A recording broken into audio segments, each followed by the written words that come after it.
સાબરકાંઠા જિલ્લાના ગાંભોઈ હાઈસ્કૂલ ખાતે હર ઘર તિરંગા અભિયાન અંતર્ગત તિરંગા રેલીનું આયોજન કરવામાં આવ્યું હતું।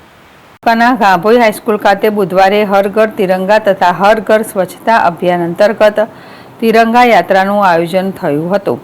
દેશભક્તિના ગીતો અને ડીજેના તાલે રેલી ગાંભોઈ હાઈસ્કૂલથી પ્રસ્થાન કરી મુખ્ય બજાર, હાઈવે, સર્વિસ રોડ, માંડવી ચોક, પોલીસ સ્ટેશન, મહાકાળી મંદિર માર્ગે ફરી હાઈસ્કૂલ ખાતે પૂર્ણ થઈ હતી। આ અવસરે પૂર્વ ધારાસભ્ય રાજેન્દ્રસિંહ ચાવડા, પ્રવીણસિંહ રહેવર, કુલદીપસિંહ રાઠોડ, દિલીપસિંહ મકવાણા સહિત આસપાસના ગામોના સરપંચો, આગેવાનો, ગ્રામજનો તેમજ ગાંભોઈ હાઈસ્કૂલ, અક્ષર સંસ્કાર વિદ્યાલય અને પ્રાથમિક શાળાના સ્ટાફ, વિદ્યાર્થીઓ મોટી સંખ્યામાં જોડાયા હતા। વિશાલ પટેલ, ZSTV, ગાંભોઈ।